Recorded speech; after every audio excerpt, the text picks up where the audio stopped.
2 de janeiro de 1985. O Brasil ainda respirava aqueles primeiros e bem certos ares da redemocratização. Exato. E nesse cenário de esperança, mas também de muita confusão, uma banda de Brasília lança o seu primeiro álbum. Um disco de capa cinzenta, um som seco, direto. E letras que eram um soco no estômago, né? Exatamente. Era o começo da Legião Urbana. E hoje a nossa análise vai mergulhar fundo nesse álbum de estreia.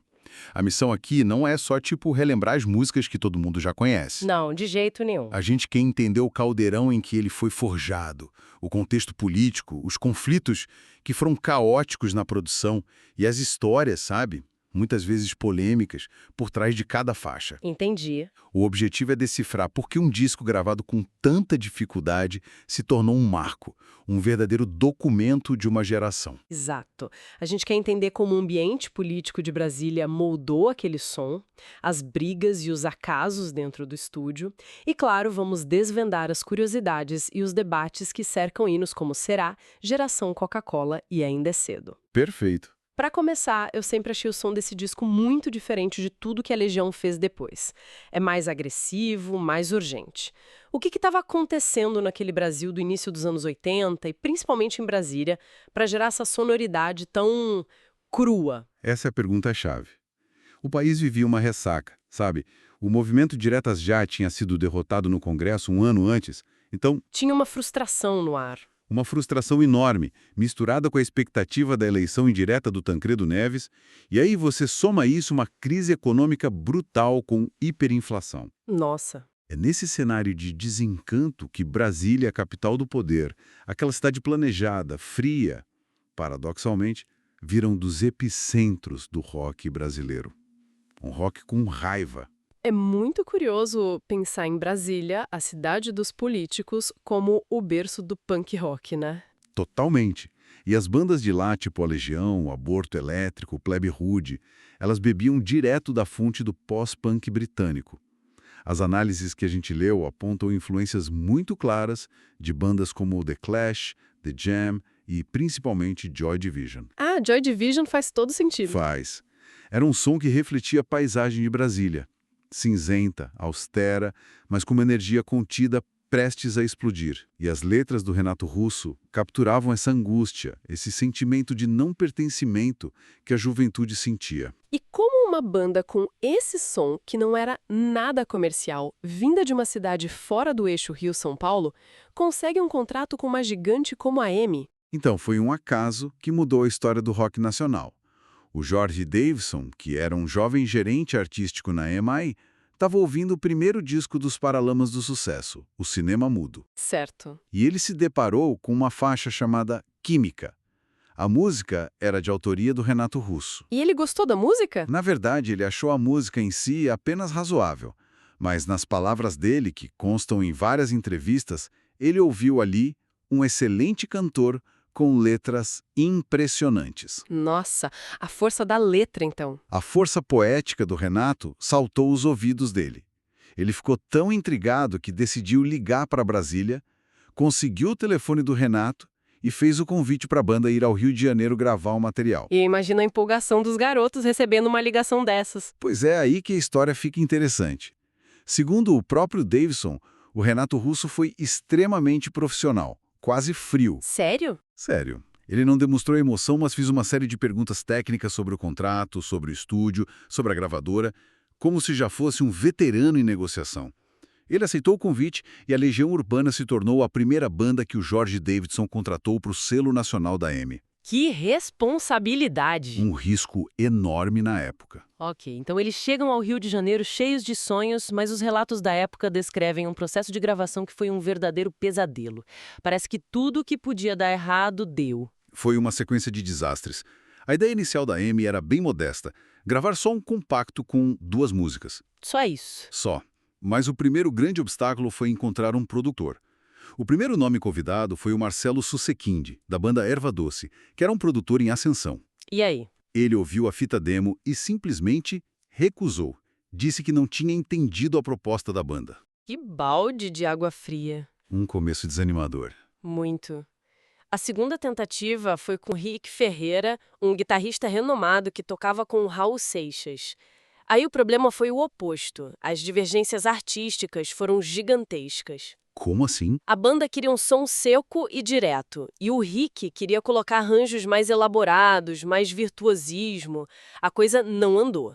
A frustração foi tão grande que a banda fez as malas, pronta para desistir e voltar para Brasília. Espera aí.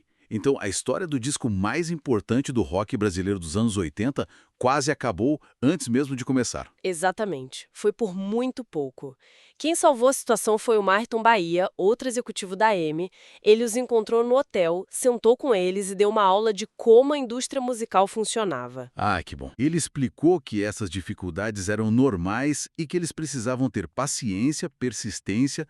O discurso dele convenceu a banda a ficar. 2 meses depois, eles voltaram ao Rio e o cenário era outro. O que mudou? A gravadora tinha decidido apostar num álbum completo. Uau! E já tinha um produtor? Sim, o José Emílio Rondô, que tinha procurado a EMI se oferecendo para produzir o disco. Mas isso não significou o fim dos problemas. Ah, não. A relação com o Rondô também foi extremamente tensa. Lendo as entrevistas, fica claro que havia um atrito constante, especialmente com o baterista, o Marcelo Bonfá, sobre a sonoridade da bateria. Sei. Há um relato de que, em uma das discussões, o Rondô se irritou, entrou no carro e decidiu abandonar o trabalho. Foram o Renato e o Bonfá que correram atrás deles no estacionamento para convencê-lo a ficar. Caótico. E no meio dessa confusão profissional toda, acontece um drama pessoal que muda a formação da banda e, consequentemente, o som do disco. Sim, um evento muito trágico. O Renato Russo, que até então também era o baixista da banda, tentou cortar os pulsos. Nossa! Ele sobreviveu, mas o ato o deixou com sequelas, perdendo parte dos movimentos e da força nas mãos. Ele não conseguia mais tocar baixo com a mesma precisão e velocidade. É pesado pensar nisso. É um momento de vulnerabilidade extrema que acaba tendo uma consequência artística direta. Exatamente. Foi por causa dessa impossibilidade física que a banda precisou recrutar um novo baixista. E assim entrou o Renato Rocha, o Negrete. E a chegada dele foi importante, né? Fundamental. Ele já chegou contribuindo com o arranjo de baixo de A Dança, que é uma das linhas mais marcantes do disco. Mas é uma curiosidade sobre isso, não é? Mesmo com o Negrete na banda, o Renato Russo ainda gravou baixo em uma das faixas. Isso mesmo, na música Petróleo do Futuro.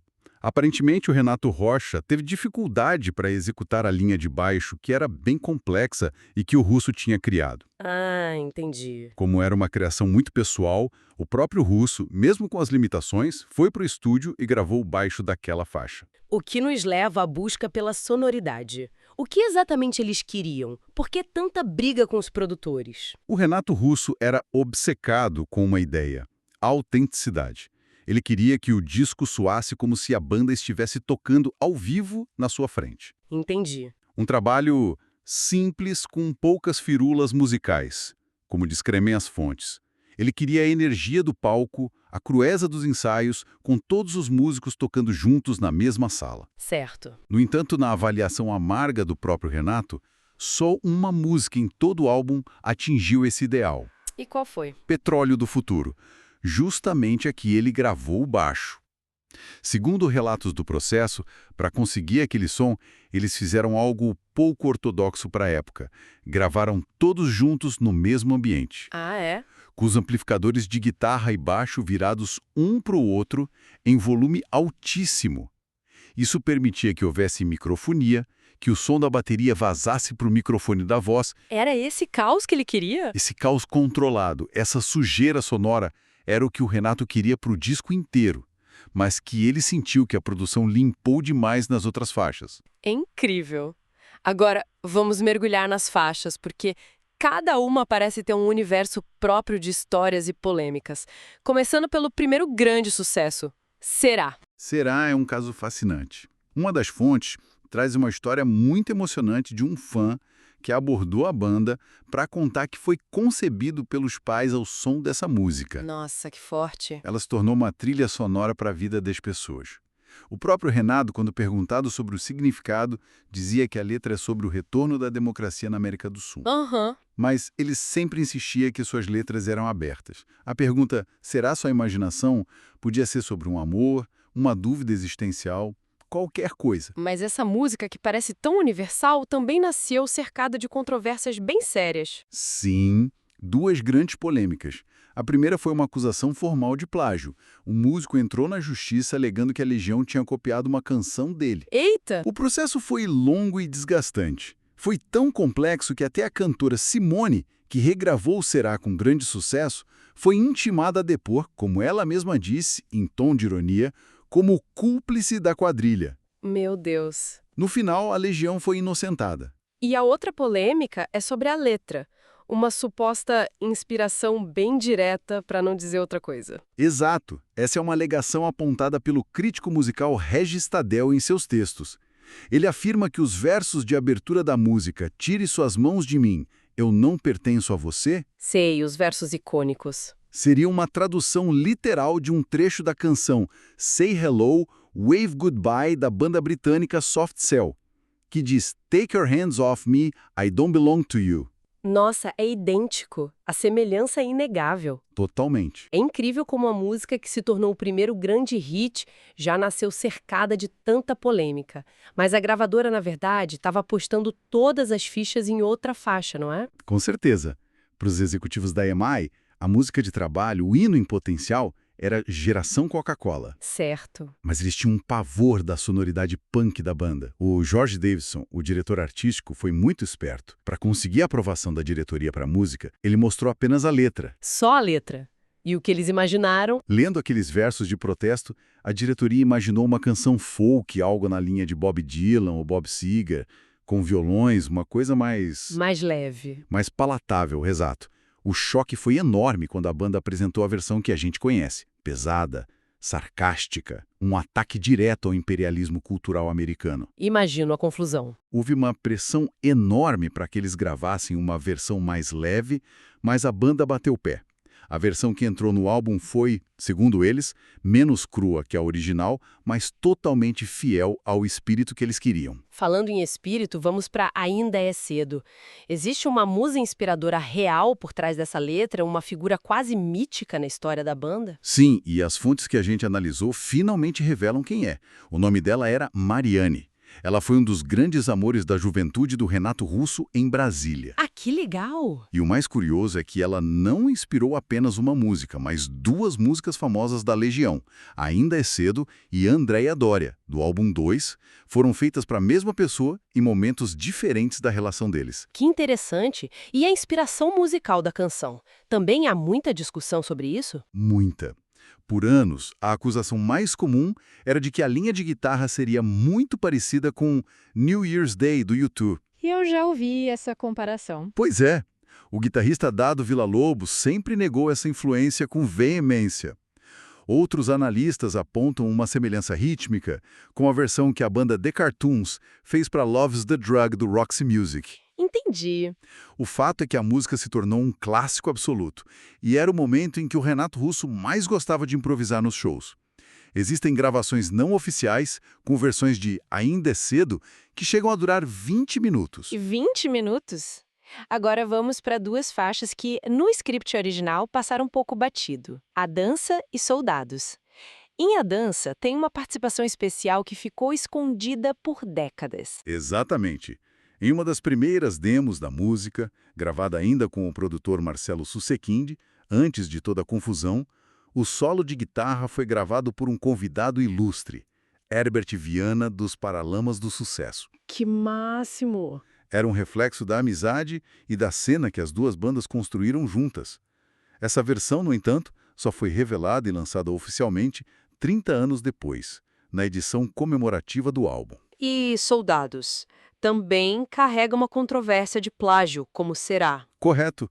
E essa é outra alegação recorrente do crítico Regis Tadeu.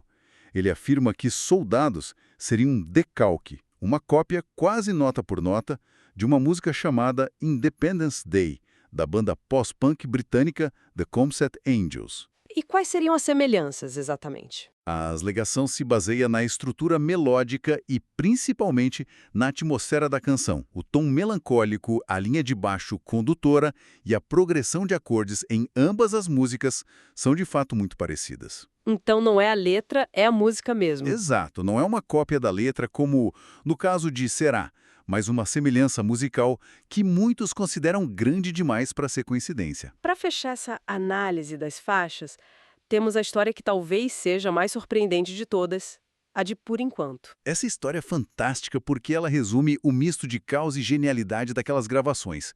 Por Enquanto, foi a única música do álbum que não existia antes deles entrarem no estúdio. Jura? E ela quase não entrou no disco. Como assim? A gravadora achava que faltava um hit no álbum.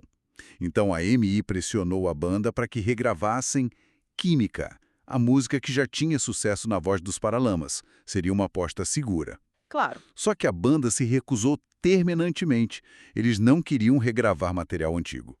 Diante do impasse e com um espaço vazio para preencher no disco, o Renato Russo foi pro teclado e ali na hora compôs a melodia de Por Enquanto. No estúdio, na hora. Exato. Ele mesmo brincou dizendo que os teclados tocavam sozinhos, como se a música tivesse surgido do nada. É impressionante pensar nisso. Uma música que se tornou um hino de consolo para tanta gente nasceu de uma obrigação contratual quase como um tapa-buraco. Às vezes as melhores coisas surgem por acaso. Totalmente. E as fontes trazem diversos depoimentos de fãs que relatam como essa música se tornou um porto seguro em momentos de tristeza e depressão. É a prova de que, no meio daquela tensão toda, a inspiração conseguiu encontrar um caminho quase mágico. Certo. Então o disco finalmente é lançado e a recepção é imediata e avassaladora. Sim, vendeu mais de 550 mil cópias. Um número absurdo para uma banda de estreia no Brasil daquela época. É muita coisa. E a crítica especializada aclamou o trabalho. O jornal Folha de São Paulo destacou as influências de Joy Division e a extinta e influente revista Bis deu ao álbum o prêmio de Melhor do Ano, além de prêmios de Melhor Vocalista e Melhor Letrista para o Renato Russo. Então foi um sucesso absoluto. O disco não só lançou a Legião, mas consolidou Brasília como um polo legítimo do rock nacional. Essa foi a narrativa dominante, a da aclamação, mas como a gente já viu, as fontes também apresentam uma visão bem conflitante. É fundamental apresentar essa outra perspectiva. O crítico Regis Tadeu, que já citamos, conta que achou o disco risível quando o ouviu pela primeira vez. Risível. Pesado. Ele faz críticas duríssimas à habilidade técnica dos músicos, que ele classifica como medíocres. E, claro, aponta o que ele chama de homenagens que beiravam o plágio em várias das canções como Será e Soldados. É uma visão totalmente dissonante. Então, como a gente concilia essas duas coisas? De um lado, um sucesso estrondoso de público, aclamação da crítica da época, e do outro, acusações sérias de falta de técnica e de originalidade. Se a gente conecta isso ao quadro geral, a conclusão que emerge das fontes é que o poder desse álbum nunca esteve na virtuosidade técnica ou na originalidade melódica pura. A força estava em outro lugar, então. Em outro lugar. Na conexão visceral, quase violenta que ele estabeleceu com o público jovem da época. A banda não era tecnicamente brilhante, mas era absurdamente autêntica no sentimento que transmitia. Juntando todas essas peças, qual é o quadro geral que se forma sobre a importância desse disco? Ele é, acima de tudo, um documento histórico. Um retrato sem filtros da juventude urbana brasileira pós-ditadura. A genialidade das letras do Renato, independentemente de onde ele tirou suas inspirações, foi ter conseguido traduzir um sentimento coletivo que ninguém mais estava traduzindo. Era uma mistura de angústia existencial com esperança política, de desencanto com a vontade imensa de mudar o mundo. E ele conseguiu dar voz a isso. Ele deu voz a uma geração que estava desesperada para se ouvir. De uma produção cheia de conflitos, há letras que geram debate até hoje. O primeiro álbum da Legião Urbana é muito mais do que uma coleção de sucessos. É um retrato cru de um tempo, o grito de uma geração que buscava seu lugar em um país em plena e dolorosa transformação. E para finalizar, fica uma reflexão provocativa. As fontes deixam claro que o Renato Russo frequentemente se inspirava ou pegava emprestado trechos, ideias e melodias de outros artistas, tanto na música quanto na literatura. A questão que fica é, isso diminui o mérito dele como um dos maiores poetas do rock brasileiro? Boa pergunta. Ou, na verdade, isso reforça sua genialidade como um grande curador cultural, alguém que soube absorver influências globais e traduzi-las de forma única para a realidade de uma juventude que precisava, mais do que tudo, de uma voz que parecesse a sua.